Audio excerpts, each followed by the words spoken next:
Deus é Pai, louvado seja o Senhor por isso. A Bíblia também o compara, mas não o chama de mãe. Compara o amor desse pai ao amor de uma mãe. Não quer dizer que o pai não ama, porque o pai, este pai, segundo a palavra de Deus nos fala, é o pai amoroso, misericordioso, é o pai perdoador, é o pai provedor, e de tantas características a Bíblia fala de Deus como pai, para que nós pais possamos ter nele o nosso maior e de fato o nosso grande exemplo. E assim sendo, como pais humanos que somos, nós possamos entender um pouco daquilo que Deus deseja que nós sejamos como pais. Eu quero convidar você a abrir a palavra de Deus no livro de Jó. As nossas crianças vão sair nesse momento para o departamento infantil. O livro de Jó, capítulo 1, versículo 1. Quer dizer, eu estou entendendo que as crianças vão sair, né? Estou entendendo que elas vão se organizar lá, depois elas deverão descer para tomar café junto com os pais e poderem se organizar para um segundo momento.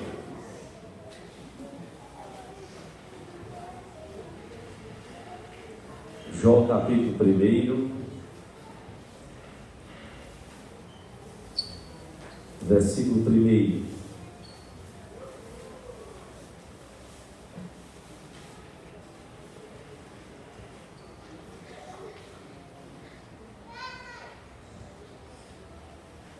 Jó, capítulo 1, versículo 1.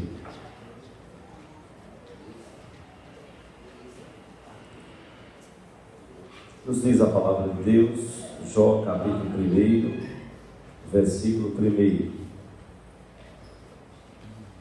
Nos diz a palavra: havia um homem na terra de Uz, cujo nome era Jó, homem íntegro e reto, temente a Deus e que se desviava do mal. Vamos ler juntos? É só um versículo, vamos ler juntos? Havia um homem na terra de Uz, cujo nome era Jó, homem íntegro e reto, temente a Deus e que se desviava do mal. Vamos orar ao Senhor. Pai, nós te agradecemos por tua palavra. Nós te louvamos porque o Senhor nos mostra através dela que tipo de pai nós devemos ser, que características como pai nós devemos ter. Como pai, a tua palavra nos ensina, como pais, como nós devemos viver para honrar e glorificar o teu nome. E nós clamamos por tua graça e misericórdia, de forma que o Senhor fale ao nosso coração, de forma que o Senhor nos resgate, se há pais que estão perdidos, que o Senhor nos transforme conforme a tua vontade, conforme o teu querer, para que possamos ser pais, que possam ser exemplo para a glória do teu nome, para abençoar os filhos que o Senhor tem concedido a cada um de nós. Nós te oramos assim, te agradecemos por tudo, no nome do Senhor Jesus Cristo e para a glória dele. Amém. Meus irmãos, Jó tem sido uma figura muito conhecida na Bíblia pela paciência. Naturalmente que entende-se, e os eruditos, os estudiosos entendem que não foi Jó quem escreveu o próprio livro. Isso acontecia, e como aconteceu na Bíblia em algumas situações, mas muito possivelmente um poeta israelita usado por Deus escreveu a respeito de Jó. O hebraico clássico entende de modo geral que possivelmente uma data teria sido uma data posterior ao ano 1500 a.C.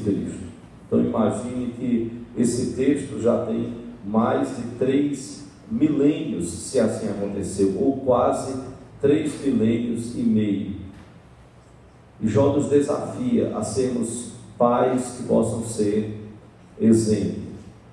Jó é citado lá em Ezequiel, no capítulo 14, no meio de dois outros grandes servos de Deus, Noé e Daniel. E Deus chega a dizer por meio de Ezequiel que mesmo se fosse Noé, Jó e Daniel, eles não poderiam salvar os seus filhos, a não ser a si mesmo. Deus chama a atenção lá em Ezequiel sobre a responsabilidade pessoal. Ou seja, Deus estava dizendo que por mais íntegros, dedicados, honestos, servindo ao Senhor, que fossem, pelo menos, e a exemplificar a partir desses três homens, Jó, Noé e Daniel, mesmo assim, Deus exercendo o juízo sobre uma cidade, eles no máximo conseguiriam salvar as suas próprias vidas. A sua responsabilidade, ela é pessoal, não só de pais, mas filhos também. Cada um precisa responder por si. E nós temos Jó também como um grande exemplo, como ficou conhecido, de paciência. Observe que as pessoas, muitas vezes, quando estão profundamente irritadas, elas dizem: olha, eu não tenho a paciência de Jó. Talvez você já tenha escutado essa expressão. Eu não tenho a paciência de Jó. E é preciso se dizer também que Jó era humano, Jó não era um anjo. Mas a Bíblia destaca não tanto a paciência de Jó. Em alguns momentos, naturalmente, que diante de toda a situação dele, ele ficou um tanto impaciente por tudo que ele passou. Os infortúnios que se acometeram e vieram sobre a vida de Jó foram terríveis. Mas a Bíblia destaca a retidão de Jó. Como Jó foi um pai exemplar. E nós, olhando para a vida de Jó, nós precisamos nos questionar: Senhor, o que é que nós temos a aprender com o exemplo de Jó? A Bíblia diz que Jó era íntegro e reto. E isso significa dizer que ele era completo. Não no sentido que ele não tinha pecado, mas ele era um homem que buscava constantemente agradar a Deus. Ele era um homem honesto, era um homem direito. E tudo isso, essa expressão completo, esse significado de completo direito para íntegro e reto, são expressões da sua total retidão, completamente honesto em tudo que fosse possível ser. Ele lutava para ser tudo isso diante de Deus. Naturalmente que se Jó fosse perfeito e não tivesse pecado, ele não apresentaria sacrifícios como ele o fazia. Não só por si, mas fazia pelos seus próprios filhos. E esta retidão de Jó era agradável ao próprio Deus. Tão agradável que Deus, falando a Satanás, ele mostra isso. No versículo 8, a Bíblia nos diz que perguntou ainda o Senhor a Satanás: observaste o meu servo Jó? Porque ninguém há na terra semelhante a ele, homem íntegro e reto, temente a Deus e que se desvia do mal. É o próprio Deus que fala isso a respeito de Jó. No capítulo 2, no versículo 3, novamente, Deus pergunta a Satanás: observaste o meu servo Jó? Porque ninguém há na terra semelhante a ele, homem íntegro e reto, temente a Deus e que se desvia do mal. Em dois momentos Deus repete essas expressões.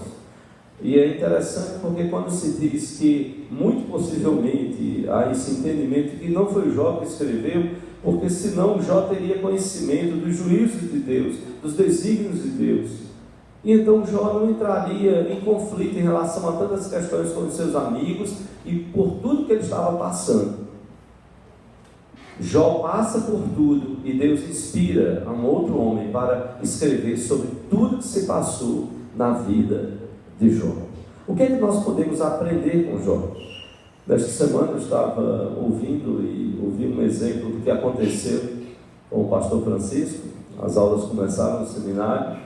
Nós fomos compartilhar uma situação e um outro pastor colega, ele disse: Petrônio, eu ouvi que certa vez o pastor Francisco estava chegando aqui no seminário e havia praticamente terminado uma refeição lá no refeitório do seminário, e havia alguns seminaristas, e eles começaram uma guerra de pão. A pessoa pensa, molhar o pão e jogar o pão no outro, e vai pão para um lado, pão para o outro, pão para um lado, pão para o outro. E o pastor Francisco passou, viu aquela cena. Eles disseram, ele entrou no refeitório, ele pegou um prato e começou a juntar todos os pães que estavam no chão. Os seminaristas ficaram ali, com certeza, esperando uma grande bronca. E ele convidou os seminaristas a orarem. Ele agradeceu pelo alimento. E depois ele comeu um pouco daquele pão que tinha sido atirado no chão. E foi embora, sem dar nenhuma palavra. Os seminaristas guardaram aquela cena. A gente estava estragando comida, brincando com comida, quando tanta gente passa fome. E o pastor Francisco entrou, agradeceu pelo alimento dado por Deus, comeu do que tinha sido jogado no chão e foi embora. E deixou aquele exemplo para os seminaristas daquela época. Jó deixou 2 grandes desafios. Jó foi, sem dúvida alguma, um pai exemplo de integridade. Jó, um pai exemplo de integridade. Há 2 atitudes aqui que a palavra de Deus nos fala, que o próprio Deus fala sobre Jó. A primeira atitude, irmãos, como o próprio Deus nos coloca, é que Jó era temente a Deus, ele era devotado, ele era consagrado a Deus, como foi Abraão. Se Abraão não tivesse esta fé em Deus, fé que a gente sabe pela Bíblia que é dom de Deus, dada por Deus, mas que Deus deseja que eu e você possamos desenvolver essa fé. Deus não nos concede a fé para a gente chegar e culpar Deus sobre todas as coisas, não. É para que a gente cresça de fé em fé, de glória em glória. É para que a gente cresça na presença do Senhor. E a Bíblia fala então sobre Jó, que este homem era um homem temente a Deus. Temente a Deus. A Bíblia nos diz, irmãos, no capítulo 1, que depois que Jó perde tudo,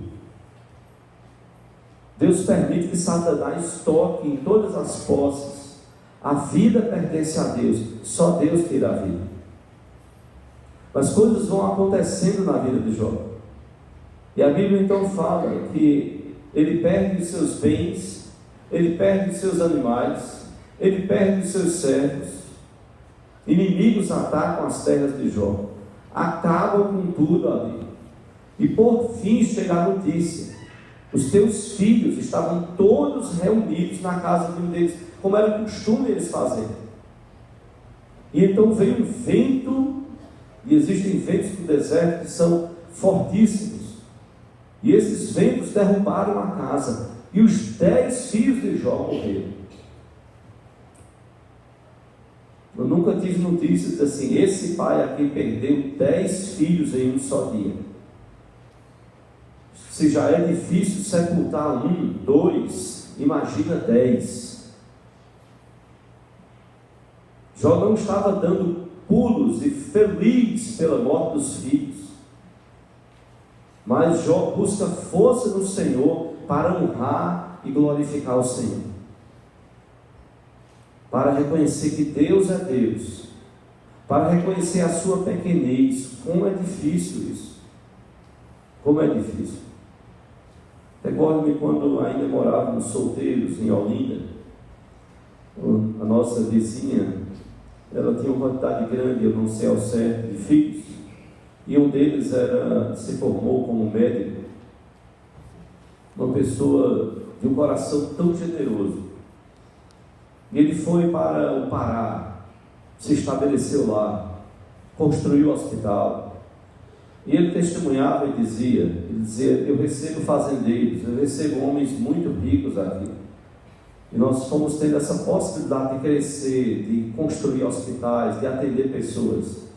E ele falava com os nossos pais e ele dizia: a alegria que eu tenho quando eu recebo alguém que não tem como pagar. Que alegria! Ajudar essas pessoas. Porque tem gente muito rica, tem fazendeiro muito rico, então deles eu posso cobrar o que é justo, e desses outros eu posso ajudá-los quando eles não têm como pagar. Esse homem morreu num acidente, ainda jovem, casado, com filhos. Ele morreu num acidente. E o papai então disse: meu filho, eu nunca vi uma cena tão triste no sepultamento. Um dos seus irmãos, enquanto a sua mãe era extremamente religiosa, um dos seus irmãos no sepultamento gritava, estava aos berros. Ninguém conseguia calar aquele homem. E quem ia ousar? Era irmão dele, dentre outros irmãos. E ele, na hora de sepultar, ele gritava: Deus, onde tu estás? Por que, Deus, você permitiu isso acontecer com o nosso irmão? Era a mãe desesperada que buscava em desespero, não pelo filho falecido, mas era ver o desespero desse filho vivo e blasfemando, porque papai, olha, ele falou tanta coisa contra Deus, horrível. Ele disse: eu vi a hora da mãe ter um infarto, olha, triste.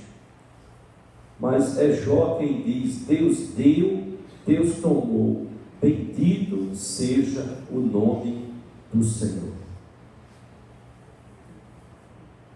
Que homem para temer a Deus. A sua mulher o questionou. Se você olhar o capítulo 2, os versículos 7 e 8, a Bíblia nos diz, então, Jó 2, 7 e 8: então saiu Satanás da presença do Senhor e feriu a Jó de tumores malignos, desde a planta do pé até o alto da cabeça.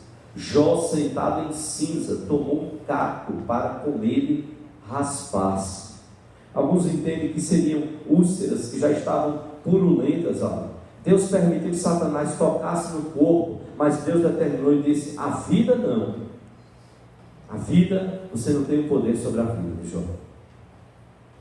Porque Satanás dizia: ele é fiel, ele é temente ao Senhor. Também o Senhor o cobriu de tantas bênçãos, de tantas posses. Ele é um homem tão rico, como ele não seria temente ao Senhor? Existem muitos homens ricos que não temem a Deus, mas Satanás atribui o temor, a reverência, o respeito de Jó a Deus, a tudo que ele ganhou na vida, tudo de posses que ele construiu e obteve. E Deus vai mostrar que não é isso, porque Jó chegou a perder não só as posses, mas até os filhos. E Jó chega ao ponto de dizer: Deus deu, Deus tomou, bendito seja o nome do Senhor. Jó perde a saúde, Jó está até finhando, e continua temendo a Deus. Então o versículo 10 nos diz: mas ele, Jó, lhe respondeu. Depois que a mulher, no versículo 9, depois dele estar sofrendo todos esses problemas de saúde, no versículo 9, do capítulo 2 de Jó, a mulher diz: então sua mulher lhe disse: ainda conservas a tua integridade? Amaldiçoa a Deus e morre. A mulher está dizendo: esse seu Deus não funciona para nada. Você está perdendo tudo, inclusive você perdeu a saúde e você vai perder a vida. Então, enquanto há vida, amaldiçoe esse Deus. E aí você morre, já que ele não está fazendo nada com você. E olha como Jó responde. Mas ele, Jó, lhe respondeu a sua mulher: falas como qualquer doida. Temos recebido o bem de Deus e não receberíamos também o mal? Em tudo isto não pecou Jó com os seus lábios. É como se ele falasse: você está louca? Nós recebemos tantas bênçãos de Deus e nós vamos nos achar os melhores do mundo, que não podemos passar por nada, que não podemos ter nenhuma dificuldade. Quantas vezes nós podemos ser levados a reclamar de tanta coisa na vida, esquecermos que Jesus sofreu por nós, deu a sua vida, passou por extrema humilhação, e nós então nos queixamos diante de Deus pelo que passamos. Ele foi até a morte, e morte de cruz, não fazemos ideia. Nem o filme de Mel Gibson consegue passar na sua inteireza, nos dá uma ideia do que era tamanho sofrimento, a morte de cruz. Mas só ele sentiu, só ele. A cruz, me permita, que José Pimentel não pesou tanto. Por mais que tentassem e tentem reproduzir mais ou menos o peso de uma cruz daquela época, não. Mas não foi só um madeiro, foi o meu e o seu pecado. O meu e o seu pecado. Lançado sobre Jesus, na cruz do Calvário. Essa mulher fala para Jó amaldiçoar. Não, ele não aceita. A Bíblia ainda nos fala, se você abrir em Jó, capítulo 19, versículo 25, que homem temente a Deus. Jó 19, versículo 25. É Jó quem diz, Jó 19, 25. Porque eu sei que o meu Redentor vive, e por fim se levantará sobre a terra. Depois, revestido este meu corpo da minha pele, ele estava com a saúde se acabando, em minha carne verei a Deus, vê-lo-ei por mim mesmo, os meus olhos o verão, e não outros, de saudade me desfalece o coração dentro de mim. A esperança que Jó tem, o temor que Jó tem ao Senhor, o leva a declarar: o meu Redentor vive. Esse corpo de úlceras, esse corpo de tanta doença, esse corpo purulento, esse corpo vai ter a sua carne de volta, a sua saúde de volta, e estes olhos verão o Redentor. São estes olhos, não serão outros olhos. Jó tinha a sua esperança posta no Senhor. Não é fácil ser pai, eu diria mais até, não é fácil ser um pai íntegro para a glória de Deus. Não é fácil ser um pai íntegro que busca, que não está preocupado nem tanto de ser exemplo, não, ele quer agradar a Deus, e porque ele quer agradar a Deus, ele se torna exemplo. Ele quer orientar os seus filhos corretamente. Ele quer que os seus filhos tenham o temor do Senhor, e não precisa fazer 4 anos de teologia.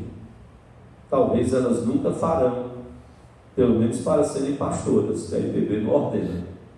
Pode ser que elas, quem sabe, desejassem fazer para ter conhecimento teológico, mas não é nem a questão dos livros, é a questão da vida diante de Deus. Então, cada pai buscando ser um pai temente ao Senhor, como Jó. A Bíblia fala que este homem era um homem temente a Deus.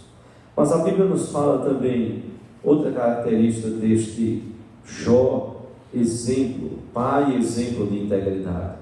A Bíblia nos diz que ele se desviava do mal. Pelos 2 textos que nós lemos, a Bíblia nos fala que Jó se desviava do mal. Ou seja, o próprio Deus testemunha isso, que Jó era um homem íntegro, temente a ele, a Deus, e que se desviava do mal, o que bate logicamente com ser um homem íntegro e reto. Era alguém que estava sempre buscando se desviar daquilo que não glorifica ao Senhor. Ele não só evitava, mas ele também rejeitava o que era errado. Se você ler o capítulo 29, eu não vou lê-lo aqui naturalmente, mas você vai ouvir, você vai ler sobre as realizações deste homem que se desvia do mal, são realizações públicas. O que ele faz pode vir a público. Ele nega quaisquer falhas sérias. Ele não é perfeito, mas ele não tem medo de expor a sua vida. A Bíblia chega a dizer no capítulo 4 de Jó, dos versículos de 3 a 6, Jó 4, de 3 a 6, a Bíblia diz: eis que tens ensinado, quando um dos seus amigos, fala e diz a Jó: eis que tens ensinado a muitos e tens fortalecido mãos fracas. É um amigo que reconhece como Jó era alguém íntegro. E aí então ele diz: as tuas palavras têm sustentado aos que tropeçavam, e os joelhos vacilantes tens fortificado. Mas agora, em chegando a tua vez, agora vem a crítica. Tu te enfadas, sendo tu atingido, te perturbas. Porventura, não é o teu temor de Deus aquilo em que confias, e a tua esperança, a retidão dos teus caminhos? O amigo chega a confrontar, porque parece perceber que é como se Jó estivesse perdendo as suas forças. Mas também eles não são justos, e Deus vai cobrar lá no final desses amigos. Porque nós bem sabemos que os amigos terminaram como que querendo dizer: olha, Jó, tudo que você está passando aí, na verdade é fruto, é pecado. Você precisa dar uma olhada na sua vida, você parece que é um cara que está escondendo pecados. Não. É o próprio Deus e o escritor que vai revelar. Deus permitiu Satanás tocar, porque Jó era um homem íntegro e reto. Ele não estava vivendo no pecado e por conta disso ele teve o que teve na vida. Não. Ele era um homem íntegro e reto. Era um homem temente a Deus e um homem que se desviava do mal. Irrepreensível diante dos homens. Mas também a Bíblia nos coloca esse grande elogio de quem era Jó aos olhos de Deus. Jó 42, dos versículos de 7 a 9, Jó 42, de 7 a 9. A Bíblia nos diz: tendo o Senhor falado estas palavras a Jó, observe bem, o Senhor disse também a Elifaz, que estava falando lá no capítulo 4, no Temanita: a minha ira se acendeu contra ti e contra os teus dois amigos, porque não dissestes de mim o que era reto, como o meu servo Jó. Tomai, pois, 7 novilhos e 7 carneiros, e ide ao meu servo Jó, e oferecei holocaustos por vós. O meu servo Jó, observe, orará por vós, porque dele aceitarei a intercessão, para que eu não vos trate segundo a vossa loucura, porque vós não dissestes de mim o que era reto, como o meu servo Jó. Então foram Elifaz, o Temanita, e Bildad, o Suíta, e Zofar, o Naamatita, e fizeram como o Senhor lhes ordenara. E o Senhor aceitou a oração de Jó. Era um homem que tinha valor diante de Deus.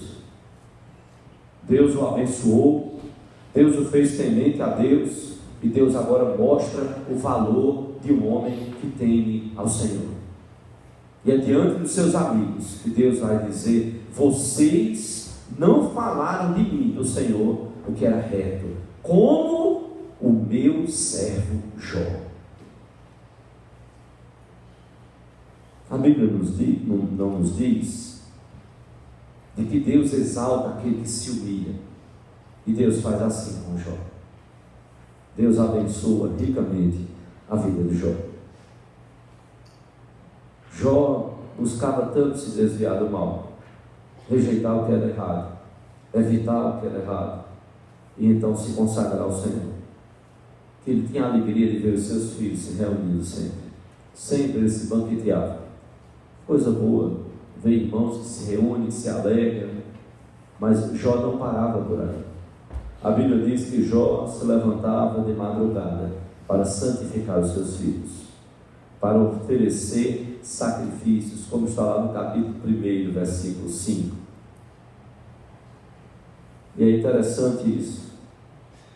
São sacrifícios até um tanto preventivos. Jó nem tem certeza se eles cometeram alguma coisa errada. O versículo 5 do capítulo 1 diz: decorrido o turno de dias de seus banquetes, dos filhos de Jó, chamava Jó a seus filhos e os santificava. Levantava-se de madrugada e oferecia holocaustos, segundo o número de todos eles, pois dizia: talvez tenham pecado os meus filhos e blasfemado contra Deus em seu coração. Assim fazia Jó continuamente. Terminaram os dias de banquete? Terminaram, meu pai. Então vamos reunir os filhos. Nós precisamos buscar Deus. Nós precisamos oferecer sacrifícios ao Senhor. Pode ser que algum de vocês tenha pecado, tenha blasfemado contra o nome do Senhor. E é uma forma de Jó confrontar os seus corações. Coisas que poderiam estar escondidas. Jó estava dizendo: coloque-se diante do Senhor. Busque ao Senhor. Peçam perdão. E Jó estava dando o seu exemplo de consagração ao Senhor. Em meio a todas as lutas, em meio a todas as dificuldades, a preocupação de Jó de ser um homem que temia ao Senhor e que se desviava do mal. Tornou-se desta forma um pai exemplo, repito, não só de paciência, mas de ser um homem íntegro, de integridade. E eu e você, nós não devemos desistir. Por mais falhas que possam ter acontecido nas nossas vidas, nós precisamos aprender com Jó. Buscar ao Senhor, consagrar a nossa vida, clamar a Ele que faça do nosso coração de pai, de cada um de nós, um exemplo de integridade. E para isso, nós precisamos temer ao Senhor, respeitar a Deus, a sua palavra. Para isso, nós precisamos nos desviar do mal. Gostaria de desafiar o seu coração. Para sermos exemplo de integridade, há algumas coisas que começam por algumas colocações que me permitam fazer. Nós precisamos crer no Redentor. Se nós não crermos no Senhor Jesus, o Filho de Deus, que foi enviado para perdoar os nossos pecados, se nós não crermos no Senhor, nós não vamos ser exemplo de integridade. Porque nós vamos tentar por nossas próprias forças e aí nós não vamos conseguir. Jó não conseguiria se ele não tivesse a sua fé, a sua esperança posta no Redentor. É em Jesus que nós temos que crer. Deus Pai, Deus Filho e Deus Espírito Santo. É em Jesus que nós temos que crer. É o Espírito que nos convence que nós precisamos de Jesus. É Ele que trabalha nas nossas vidas, é Ele que fala ao nosso coração, é Ele que nos leva à palavra, é Ele que nos faz reconhecer o nosso pecado, é o Espírito Santo, que aponta e mostra a obra de Jesus, o que Ele quer fazer nas nossas vidas. E é o Pai que nos recebe, ou seja, Deus Pai, Deus Filho e Deus Espírito Santo, um só Deus, três pessoas, um só Deus, este mesmo Deus Pai, Filho e Espírito Santo, é Ele quem opera para mudar o nosso coração, de um coração pecaminoso para um coração íntegro e reto diante do Senhor. É uma obra que vai até o fim das nossas vidas, para que nós possamos ser exemplo de integridade para os nossos filhos. Então, creia no Redentor, entregue sua vida ao Senhor Jesus Cristo, creia nele, siga os passos de Jesus. É um desafio para cada um de nós. Sermos discípulos para fazermos discípulos, para proclamarmos o Evangelho de Jesus, para anunciarmos que não há salvação em nenhum outro. Jesus, que doce nome, sim, doce nome. Só Ele pode nos dar paz, porque Ele veio para morrer pelos nossos pecados, para pagar pelos nossos pecados e nos reconciliar com o Pai. Leia, medite e viva a Bíblia. Siga a Bíblia. Porque é que pregamos sempre, estudamos sempre, nos encontramos sempre, tem que ter alguma reflexão. É porque é a palavra dele. Não é só crer nele de modo geral, não. É crer nele e seguir a sua palavra. Isso é temer a Deus. Busque a Deus em oração. Você precisa ter um tempo de oração seu, pessoal.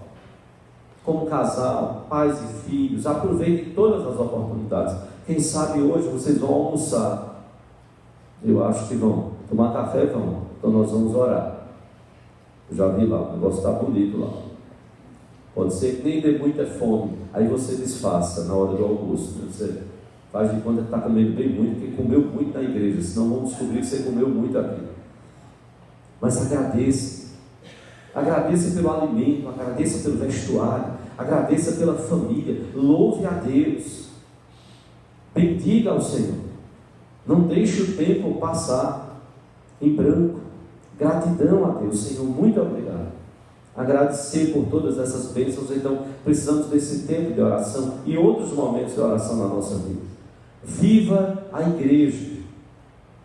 Pai, que coisa boa receber você aqui nesta manhã.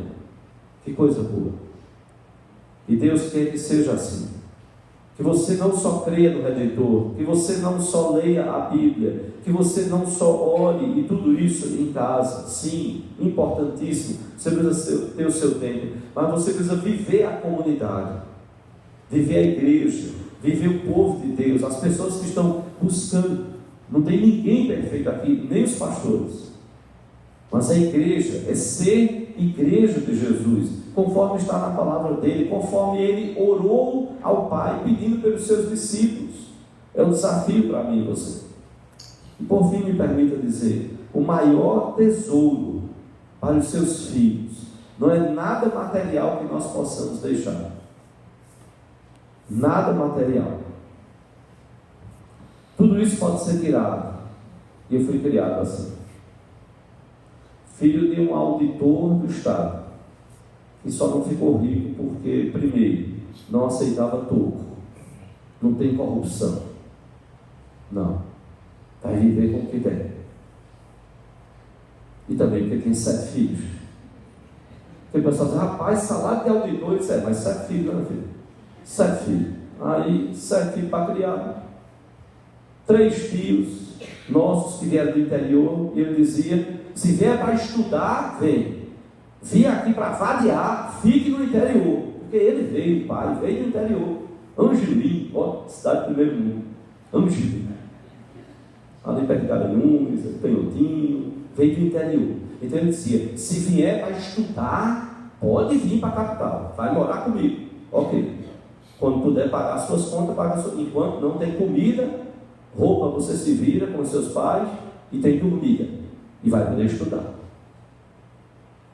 Então nós precisamos dessa luta.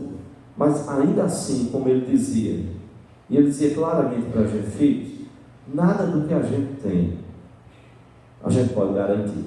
Jó foi perdendo tudo, inclusive os seus próprios filhos. Perdeu tudo. Perdeu 10 filhos. Talvez Jó poderia olhar e dizer assim, Senhor, por que o Senhor não levou essa minha mulher? Ela me dá um conselho desse, eu blasfemar contra o Senhor, devolva pelo menos um filho, leve ela, ressuscite um e coloque ela no lugar. Podemos perder tudo. Nada material nós podemos garantir. A história da humanidade está aí para mostrar.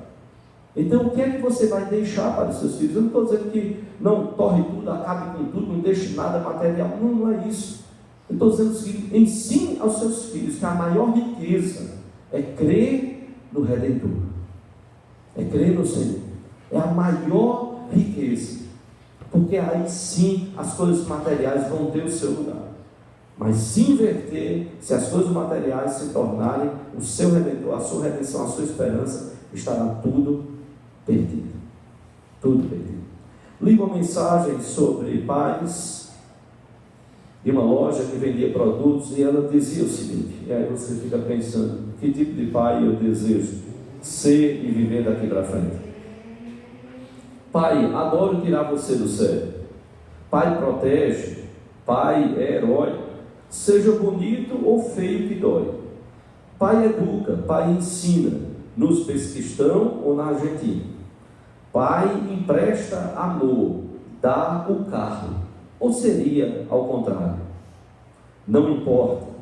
O que vale é que você, pai, é o meu super-homem.